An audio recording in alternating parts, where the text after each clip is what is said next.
Very good evening friends. Today we will discussing about the acute renal failure. दोस्तों आज के इस video में हम डिस्कस करेंगे एक्यूट रीनल फेलियर क्या होती है, इसकी इंट्रोडक्शन क्या होता है, डेफिनेशन क्या होता है, कॉजेस क्या होता है, सिम्टम्स क्या होता है एंड इसकी डायग्नोसिस और ट्रीटमेंट क्या होता है। ऑल ओवर सभी पॉइंट के बारे में डिस्कस करेंगे। दोस्तों हमारे इस चैनल पे बहुत ही इजी वे में नोट्स प्रोवाइड किया गया है। तो चलिए दोस्तों आज हम स्टार्ट करते हैं एक्यूट रीनल फेलियर क्या होता है। दोस्तों वैसे रीनल फेलियर की दो कंडीशन होती है, पहला एक क्रोनिक रीनल फेलियर, दूसरा होता है एक्यूट रीनल फेलियर। तो एक क्रोनिक रीनल फेलियर का हमारा एक वीडियो बनकर हमारे चैनल पे रेडी है।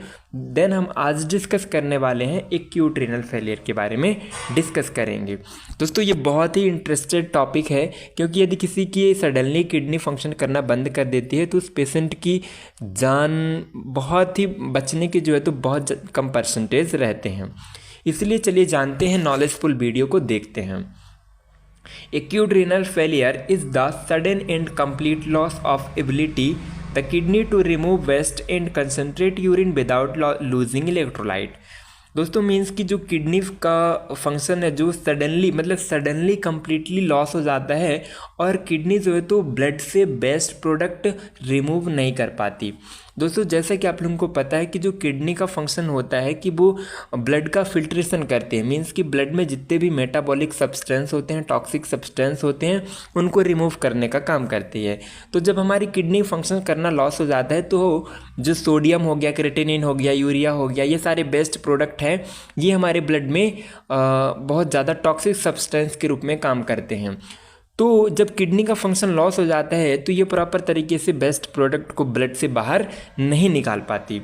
तो आई थिंक दोस्तों आपको समझ में आ गया होगा कि जो एक्यूट रीनल फेलियर मीन्स कि सडनली जो है तो अचानक किडनी फंक्शन करना बंद कर देती है, वो भी टोटली एकदम फंक्शन करना बंद कर देती है। यूरिन आउटपुट बहुत ज़्यादा 30 ml से भी लेस हो जाता है, तब हम उसको एक्यूट रीनल फेलियर बोलते हैं दोस्तों।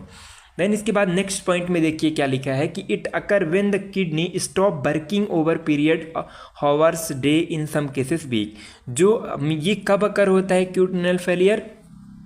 अकर when kidney stop working period, जो किडनी होती है अपना वर्किंग पीरियड जो तो स्टॉप कर देती है। और ये किन किन केसेस में हो सकता है कि ये 1 घंटे के लिए हो सकता है, या तो फिर 1 दिन के लिए हो सकता है, या तो फिर 1 वीक, इतने इसकी जो है तो ड्यूरेशन होती है दोस्तों। क्रॉनिक रीनल फेलियर की बात करें तो 6 मंथ के बाद यदि हो रहा है तो वो क्रॉनिक रीनल फेलियर में आएगा, यदि 3 मंथ के अंडर में है तो वो एक्यूट के अंडर में आता है दोस्तों। देन हमारा नेक्स्ट बहुत ही अच्छा पॉइंट है, इसमें समझने को क्या मिलता है दोस्तों, देखिए usually mark by decrease glomerulus filtration rate, increase concentration of blood urea, nitrogen, creatinine, urine output is less 400 पर ml डे। दोस्तों जो इसमें ये बताया गया है कि जो ग्लूमेरुलस GFR रेट होता है, GFR रेट मीन्स कि ग्लूमेरुलस फिल्ट्रेशन रेट दोस्तों, जो हमारी किडनी में मिलियंस ऑफ नेफ्रॉन्स होते हैं, उस नेफ्रॉन्स का जो हेड होता है उसको हम ग्लूमेरुलस बोलते हैं।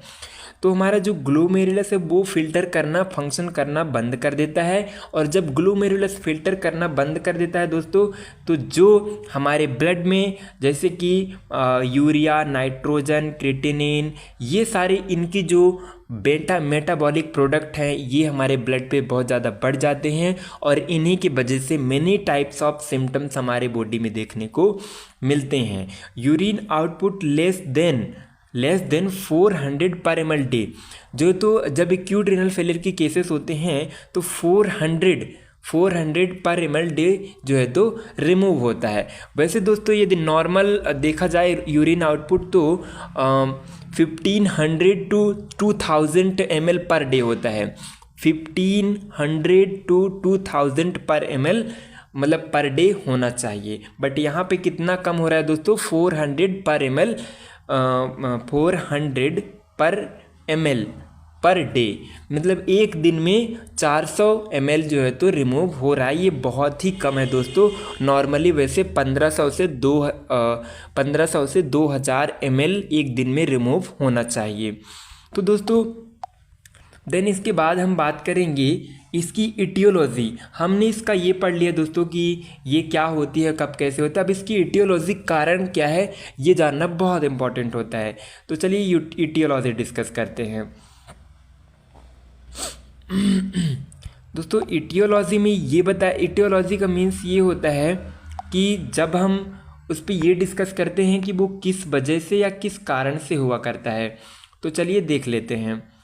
इटियोलॉजी में सबसे पहला इटियोलॉजी है प्री रीनल फेलियर, मीन्स कि रीनल किडनी फेल होने की स्टेज बता रहा है कि किडनी फेल होने के पहले की स्टेज की बात कर रहा है। Pre renal failure is associated with a decrease interruption of blood supply to the kidney which may lead to hypoperfusion of kidney and drop in a GFR। Means कि ये बोल रहा है कि जो प्री रीनल फेलियर होता है दोस्तों, इसमें जो ब्लड तक मतलब किडनी तक ब्लड पहुंच ही नहीं पाता। जो ब्लड वेसल्स किडनी तक ब्लड को पहुंचाती हैं उन ब्लड वेसल्स में प्रॉब्लम आ जाता है। जो ब्लड वेसल्स ब्लड पहुंचाती हैं किडनी तक उन्हीं किडनी में प्रॉब्लम आ जाता है। तो जब किडनी तक प्रॉपर तरीके से ब्लड का सप्लाई नहीं होगा तो GFR रेट अपना बहुत कम आएगा, ग्लोमेरुलस फिल्ट्रेशन रेट बहुत ही कम आएगा दोस्तों। इस पॉइंट में प्री रीनल फेलियर स्टेज का मीन्स यही है कि हमारे किडनी तक प्रॉपर तरीके से जितना ब्लड पहुंचना चाहिए उतना ब्लड नहीं पहुंच पाता, इसलिए जो है तो यूरिन आउटपुट बहुत कम निकलता है दोस्तों। देन इसके बाद हम नेक्स्ट पॉइंट पढ़ेंगे, the kidney do not receive enough blood to filter. वही बात है दोस्तों कि मतलब किडनी जो है तो इनफ ब्लड उसको नहीं मिल पाता, मीन्स कि जितना ब्लड चाहिए उसको उतना ब्लड नहीं मिल पाता। रीज़न क्या हो सकता है कि जो ब्लड वेसल्स ब्लड पहुंचाती हैं उनमें कोई ऑब्स्ट्रक्शन आ जाता है। जैसे कि मान लीजिए ये कोई ब्लड वेसल्स है और ये किडनी है दोस्तों, तो यहाँ पे ब्लड आ ही नहीं पाता, यहाँ पे ब्लॉकेज हो जाता है, तो यहाँ पे ब्लड आ नहीं पाता, तो जो है तो प्रॉपर तरीके से परफ्यूजन मीन्स कि जो है तो यूरिन बन ही नहीं पाता दोस्तों। तो ये तो प्री रीनल फेलियर हो गया। अब ये किन किन कंडीशन में हो सकता है प्री रीनल फेलियर, मीन्स कि डिहाइड्रेशन हो गया, वाटर की कमी हो सकती है, डायरिया है यदि किसी को, हेमरेज, किसी का ब्लड लॉस हो गया, कोई बर्न मीन्स कि बर्न वाले पेशेंट कोई जल गया हो, एक्सेसिव यूज़ ऑफ ड्रग्स, कोई बहुत ज़्यादा ड्रग्स यूज़ करते हैं तो इससे भी जो है तो किडनी में बहुत ज़्यादा प्रॉब्लम्स आती है। एंड डिक्रीज कार्डियक आउटपुट, यदि मान लीजिए किसी को हार्ट से रिलेटेड प्रॉब्लम है तो उसकी जो आउटपुट है कार्डियक आउटपुट वो कम हो जाती है दोस्तों, तो उससे भी बहुत ज़्यादा प्रॉब्लम्स होती हैं।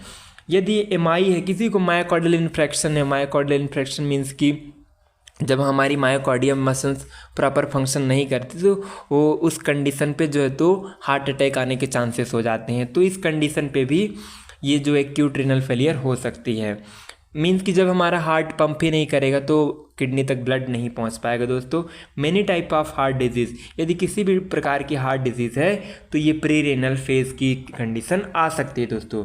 तो ये पहला इटियोलॉजी था। देन हम इसके बाद दूसरा यूटियोलॉजी पढ़ेंगे, इंट्रा रीनल फेलियर। अब इंट्रा रीनल फेलियर में क्या होता है कि intra renal failure occur when there is structure damage to glomeruli kidney tubule and nephron inside the kidney, means कि जब हमारे किडनी के अंदर जो मिलियंस ऑफ नेफ्रॉन होते हैं तो नेफ्रॉन की स्ट्रक्चर में चेंजेस आ जाना, जो किडनी के अंदर नेफ्रॉन्स होते हैं उस नेफ्रॉन में चेंजेस आ जाना दोस्तों। ये किडनी है सपोज, तो किडनी के अंदर नेफ्रॉन्स होते हैं तो नेफ्रॉन में चेंजेस आ जाता है। उस कंडीशन पे क्या होता है, मीन्स कि जो किडनी की स्ट्रक्चर की में चेंजेस आ जाए, प्रॉपर तरीके से वो फंक्शन ना करे, उस कंडीशन में हम क्या बोलते हैं, intra renal failure, intra renal failure दोस्तों।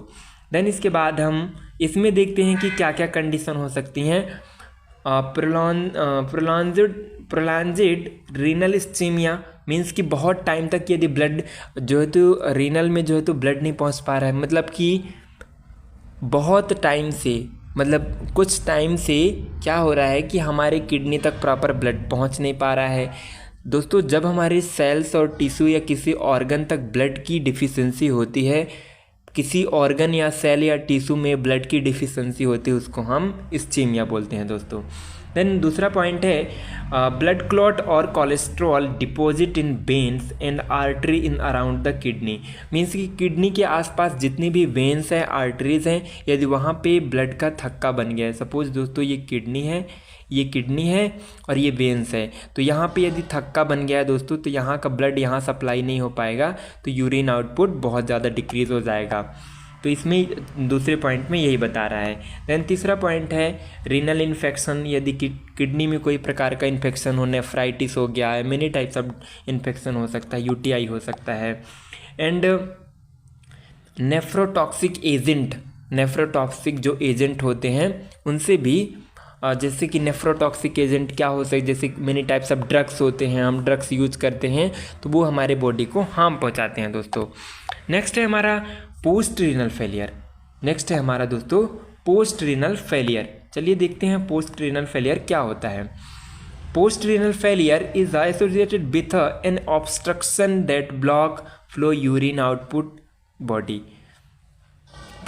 Urine output of the body.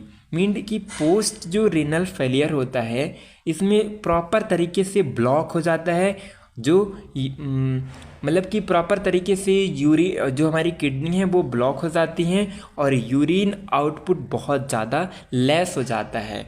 Means कि अब किडनी की जो एबिलिटी है, कैपेसिटी है, वो बहुत ज़्यादा डिक्रीज़ हो जाती है दोस्तों। देन इसके बाद हम डिस्कस करेंगे दोस्तों नेक्स्ट पॉइंट कि ये किन किन कंडीशनों में हो सकता है। तो चलिए देखते हैं। That leads to blocking elimination of urine produced by the kidney. जो किडनी यूरिन प्रोड्यूस करती है वो ब्लॉक हो जाता है। जैसे कि किडनी ने तो यूरिन बना के प्रोड्यूस कर दिया, बट यहाँ पे यूरेटर में कोई प्रॉब्लम्स आ रही है। जैसे कि ये किडनी हो गया दोस्तों, तो ये किडनी तो यहाँ से यूरिन बना के यहाँ कर दी, बट यहाँ पे कोई प्रॉब्लम्स है या यहाँ पे कोई प्रॉब्लम्स है, तो ये जब यहाँ से यूरिन इधर नहीं आएगी तो इस किडनी में प्रेशर पड़ेगा, तो इससे भी प्रॉब्लम्स हो सकती है। तो इस पोस्ट रीनल फेलियर में यही हो रहा है दोस्तों कि इसमें ना कोई ब्लॉकेज आ रही है, मतलब किडनी के जो यूरेटर होते हैं उसमें ब्लॉकेज आ रहा है। तो पहला पॉइंट है किडनी स्टोन की वजह से हो सकता है। कैंसर ऑफ यूरिनरी ट्रैक, यदि यूरिनरी ट्रैक में कैंसर है तो। ब्लैडर में स्टोन है तो। ब्लड क्लॉट हो गया है तो उससे भी प्रॉब्लम्स हो सकती हैं दोस्तों।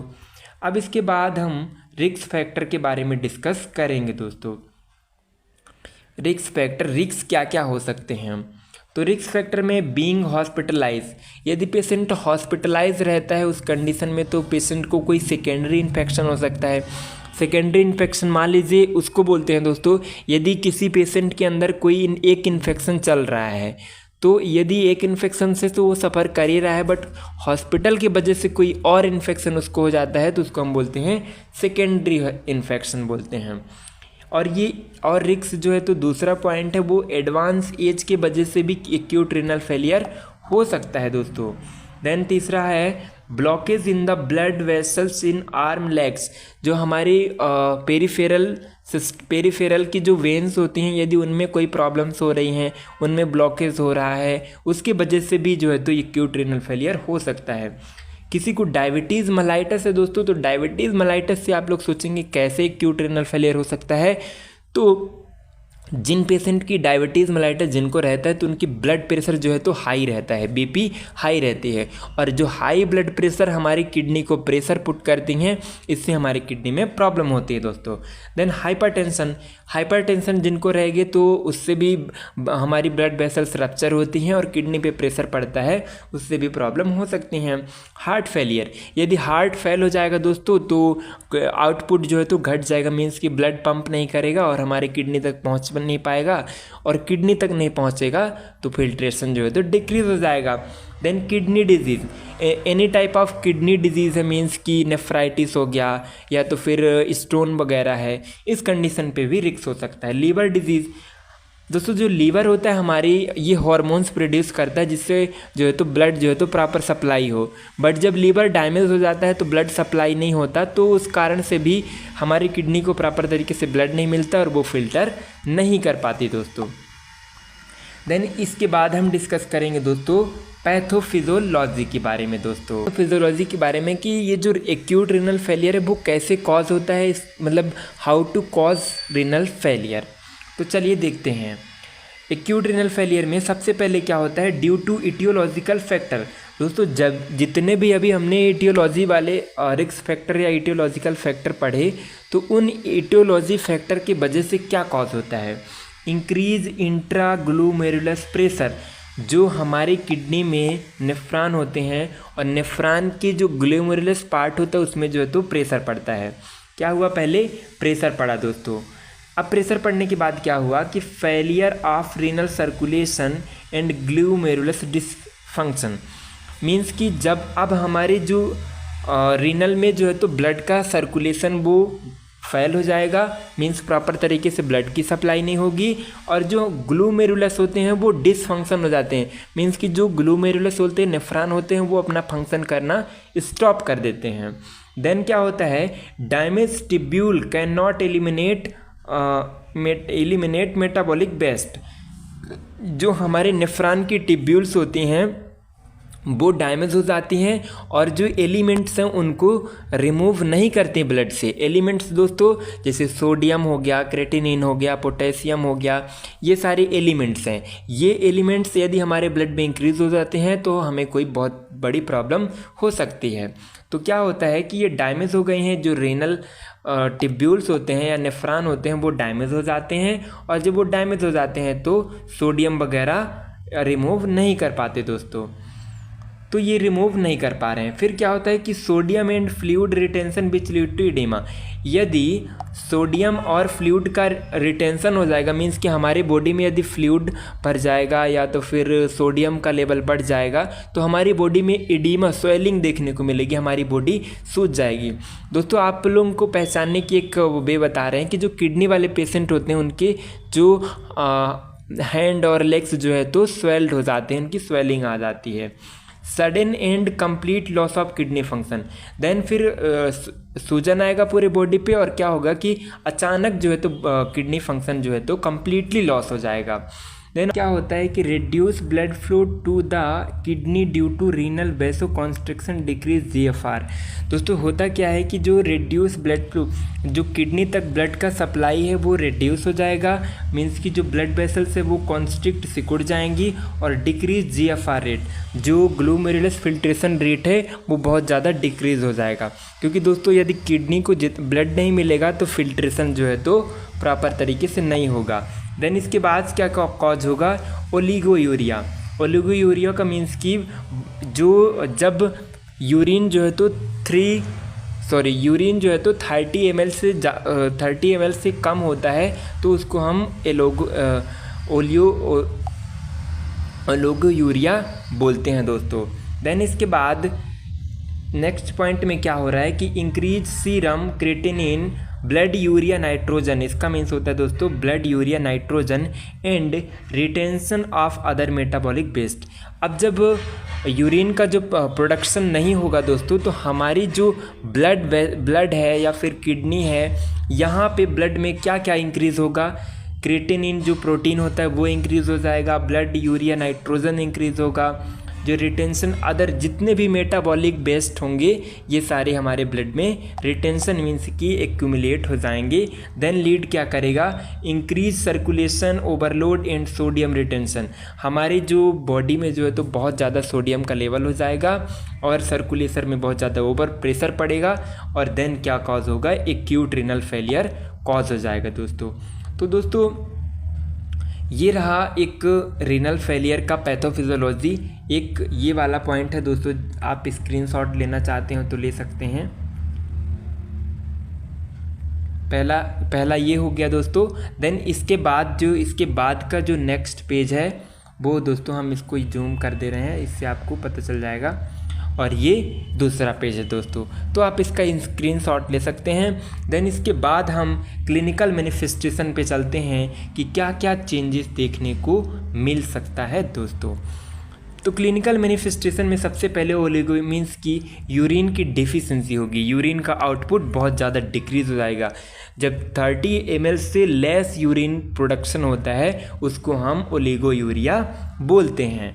देन दोस्तों जो यूरिन का कलर है वो डार्क हो जाएगा, dark skin and mucus membrane dry हो जाएंगे। देन एजोटेमिया होगा दोस्तों। देन इसके बाद एडिमा होगा, स्वेलिंग होगा, लेग आर्म में बहुत ज़्यादा स्वेलिंग देखने को मिलेगा दोस्तों। देन इसके बाद हाइपरटेंशन देखने को मिलेगा, पेशेंट को हाइपरटेंशन बहुत ज़्यादा बीपी बहुत ज़्यादा देखने को मिलेगी, क्योंकि जो बॉडी में क्या स्वेलिंग आ रही है, एडिमा हो रही है, तो हाइपरटेंशन देखने को मिलेगा। Then heart beat, rapid heart beat में चेंजेस आएंगी, शॉर्टनेस ऑफ ब्रीथ होगा, डिसएपनिया हो सकती है जिसको हम बोलते हैं, मेटाबॉलिक एसिडोसिस हो सकता है, एनीमिया हो सकती है, प्लेटलेट डिसफंक्शन, जो प्लेटलेट का फंक्शन है वो डिसफंक्शन हो जाएगा, रिस्क ऑफ सेकेंडरी इन्फेक्शन अभी हमने जैसे कि डिस्कस किया क्या होता है। देन इसके बाद इलेक्ट्रोलाइट इम्बैलेंस हो जाएगा, मीन्स कि हमारे बॉडी के जो इलेक्ट्रोलाइट होते हैं वो इम्बैलेंस हो जाएंगे। देन जीआई डिसफंक्शन मीन्स कि कॉन्स्टिपेशन कॉज होगा, ऐंठन होगी, बहुत सारी जीआई प्रॉब्लम्स हो सकती हैं। देन सेंट्रल नर्वस सिस्टम में बहुत ज़्यादा इफेक्ट पड़ेगा, क्यों? क्योंकि हमारे ब्लड में टॉक्सिसिटी हो रही है और टॉक्सिक वाला ब्लड हमारे ब्रेन तक पहुंचेगा तो हमें क्या कॉज होगा, कोमा में पेशेंट जा सकता है, सीजर्स आ सकते हैं, मीन्स झटके आ सकते हैं, और इसका जो है तो हेडेक हो सकता है। दोस्तों कितना कॉम्प्लिकेटेड मीन्स कि कितना लाइफ थ्रेटनिंग जो है तो सिम्टम देखने को मिल रहे हैं दोस्तों। देन इसके बाद हम बात करें दोस्तों कि इसके डायग्नोसिस में क्या क्या इन्वॉल्व हो सकते हैं। तो डायग्नोसिस में दोस्तों blood test, urine test, ECG हो सकता है, यूएसजी हो सकता है, किडनी बायोप्सी की जा सकती हैं, ब्लड यूरिया नाइट्रोजन मतलब ब्लड में यूरिया नाइट्रोजन की लेवल को चेक करते हैं, एंड सिटी स्कैन से भी करके ये सारे डायग्नोसिस इन्वॉल्व होते हैं दोस्तों। देन इसके बाद मैनेजमेंट की बात की जाए दोस्तों तो drugs are use to reduce blood pressure, diuretic drugs such as furosemide. तो हाइपरटेंशन को ट्रीट करने के लिए, ब्लड प्रेशर को रिड्यूस करने के लिए फ्रूसामाइड जैसे ड्रग्स का यूज़ किया जाता है दोस्तों। देन नेक्स्ट पॉइंट में सोडियम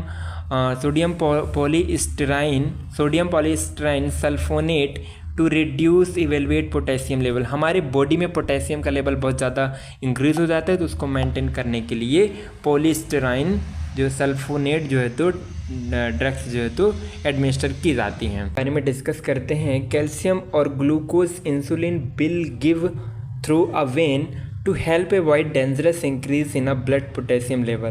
दोस्तों जब पोटेशियम का लेवल ब्लड में बहुत ज़्यादा इंक्रीज हो जाता है तो हम वेन्स के थ्रू कैल्शियम, ग्लूकोज, इंसुलिन ये सारी चीज़ें एडमिनिस्टर करते हैं ताकि उसकी जो पोटेशियम लेवल है वो ब्लड से जो है तो मेंटेन हो जाए, नहीं तो ये बहुत ज़्यादा रिस्क हो सकता है दोस्तों। देन नेक्स्ट पॉइंट है हमारी administer intravenous sodium bicarbonate for more severe hyperkalaemia. यदि बहुत ज़्यादा हाइपरकैलेमिया है तो इसको मेंटेन करने के लिए दोस्तों, हाइपरकैलेमिया मेंटेन करने के लिए हम एडमिनिस्टर करते हैं सोडियम बाइकार्बोनेट जैसे ड्रग्स जो है तो एडमिनिस्टर कराया जाता है। जो फिजिशियन होते हैं दोस्तों वो डायग्नोसिस और किडनी की कंडीशन के अकॉर्डिंग जो है तो ड्रग्स जो है तो उसको प्रिस्क्राइब किया जाता है। देन इसके बाद एंटीबायोटिक में needed to treat associated with any infection. जो एंटीबायोटिक की भी ज़रूरत पड़ सकती है एनी टाइप ऑफ इन्फेक्शन को ट्रीट करने के लिए दोस्तों। देन इसके बाद administer to anti convulsion for seizure. Anti convulsion जो है तो ड्रग्स दी जाती हैं क्योंकि इसको सीजर्स ना आए। देन इसके बाद लास्ट ट्रीटमेंट इसका हो सकता है दोस्तों डायलिसिस एक ऐसी प्रोसेस होती है दोस्तों, एक ऐसी मशीन होती है जो कि हमारे किडनी का फंक्शन करती है। मीन्स कि ये जो हमारी किडनी की वेंस होती हैं वो डायलिसिस में फिट कर दी जाती हैं और मीन्स हमारी किडनी का जो फंक्शन है वो मशीन करती है और ब्लड को फिल्टर करके हमारी बॉडी तक पहुंचाती है। तो दोस्तों ये था हमारा मैनेजमेंट। इसके बाद नर्सिंग मैनेजमेंट कुछ हो दोस्तों, देख लेते हैं क्या क्या करना चाहिए। पहला है measure and record intake and output. जो है तो मेज़र और इनटेक और आउटपुट जो है तो मेज़र करना रहता है, नर्सेस की यह रिस्पॉन्सिबिलिटी होती है। Then assess the vital sign every 4 hours, vital sign को हर 4 घंटे में असेस करना रहता है दोस्तों। देन इसके बाद monitor blood urea nitrogen creatinine and electrolyte, ये एलिमेंट्स हैं, इनको मेज़र करना या मॉनिटर करना पड़ता है दोस्तों, क्योंकि ये बहुत जितना ज़्यादा इनका लेवल जो है तो इंक्रीज़ होगा उतनी ही बॉडी पे डेंजरस सिचुएशन बनती जाएगी। देन इसके बाद monitor ABG level as necessary to evaluate acid balance. ABG दोस्तों मीन्स कि आर्टेरियल ब्लड गैस, ये चेक किया जाता है कि हमारे आर्टरी में ऑक्सीजन का लेवल कितना है, ये मॉनिटर करना नेसेसरी होता है दोस्तों। देन 5th नंबर में प्रोवाइड साइकोलॉजिकल सपोर्ट, पेशेंट को साइकोलॉजिकल सपोर्ट प्रोवाइड कर सकते हैं जिससे पेशेंट अपने आप को कंफर्ट फील करे। देन इसके बाद दोस्तों हमारा ये जो टॉपिक है दोस्तों कंप्लीट हुआ। दोस्तों ये नोट्स, ये एक्सप्लेनेशन यदि आपका थोड़ा भी हेल्प किया हो तो प्लीज़ वीडियो को लाइक एंड सब्सक्राइब ज़रूर करें। Thanks for watching guys.